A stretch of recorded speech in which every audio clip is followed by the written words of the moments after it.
Hi, my name is Vicky Evans and I'm a certified life coach with the Life Mastery Institute. I'm also an inspirational, if reluctant, speaker and recovering perfectionist and mum of two.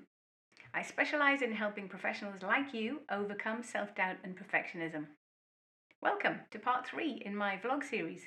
Today we investigate managing fear and self-doubt better so that you can feel more confident despite the fear that accompanies the route to greater success. So why do we feel fear? Who doesn't feel fear? It's simply a natural reaction to a stimulus that we believe may harm us, originating in our ancient selves and designed to protect us from life-threatening events.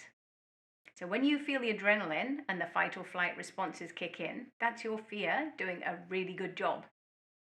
So it helps us to act fast and stay safe. Clearly, in today's society, life-threatening events are less common.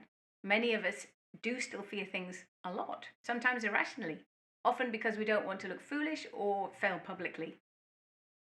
So the fear of publicly failing often stops us from even trying new things. Can you relate to that? I know I can. Over the years, I've grown my courage so that it's bigger than my fear. And that doesn't mean that I never feel fear, I do.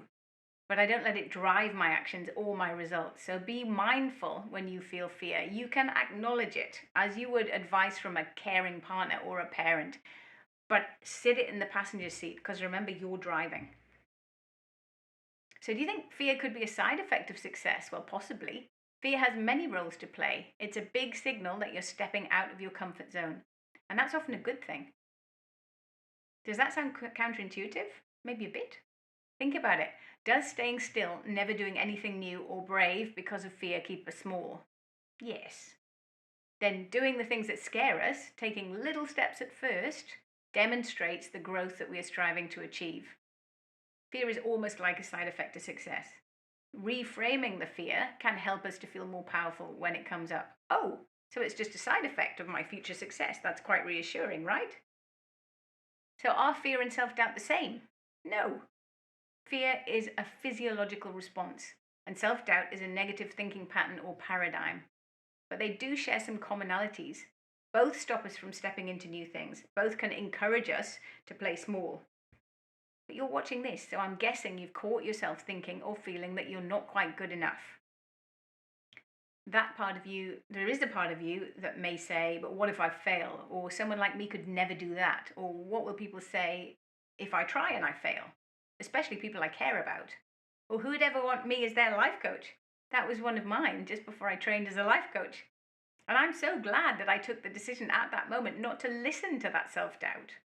To push forward regardless towards a life I knew would make me happy. Believe me, I've had all these thoughts and moved beyond them using the strategies that I now use to help my clients every day. Can I manage fear and self-doubt? So the answer is yes. The first step is to identify self-limiting beliefs, and these are sometimes called paradigms, and they're long-held thinking patterns, often based in our past, which can be negative and tend to undermine our self-confidence and self-belief. Paradigms stop us from moving forward when their voice is louder than the voice of our courage. So here's what I know to be true. You can overcome even deeply ingrained thinking patterns and find a happier, healthier version of yourself. I've done this, and I've helped multiple clients to do it too. So here are a few common examples that I've helped my clients to overcome. As we've said, our most common fears are often based on failing, feeling or looking stupid or thinking we do, or publicly embarrassing ourselves.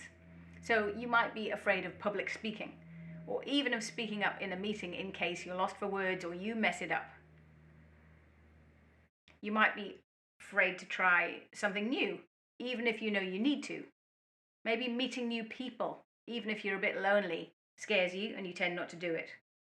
Or starting a new relationship in case you get hurt again. Might feel too hard. Or leaving a relationship that's not working for you just in case you end up more lonely or broke or ending up with someone worse. You might be afraid to try looking for a new job or even trying a new role, even if you dislike the one you're in. Or maybe it's traveling. A lot of people don't travel in case something goes wrong. There's so many different variables. Maybe changing a routine is hard for you because familiarity feels secure. Or not doing a piece of work to the standard that you've set for yourself feels hard, so maybe you don't try. procrastination is sometimes a part of perfectionism, but that's a different course all on its own, right? So most of us struggle with some or all of the self-limiting beliefs that we've covered. So let's take an action to help us move beyond them. Simply knowing that the fear that has held us back doesn't have to stop us is a big relief, isn't it? We can manage it, and we can get more skillful over time. So when you next feel confronted, take a breath. Tell yourself it's because you're stepping into a bigger, bolder version of yourself. I've worked with clients to help them overcome all of the above and to build strong, lasting sense of self-belief and empowerment. So if you'd love to learn more about the strategies and tools that I use to build self-belief, please comment below and I can book you in for a free 30-minute chat. This will help you identify what might be holding you back, and we can look at what you hope to achieve in your life and then begin to work on an action plan, and it's free. If you're super keen to dive deep into the proven strategies and tools to build self-belief and work progressively over a course of around about 6 weeks, my new online course From Self-Doubt to Self-Belief, Reclaim Your Power, is for you. To find out more, use the link at the end of this video. Believe in my belief in you. Thank you.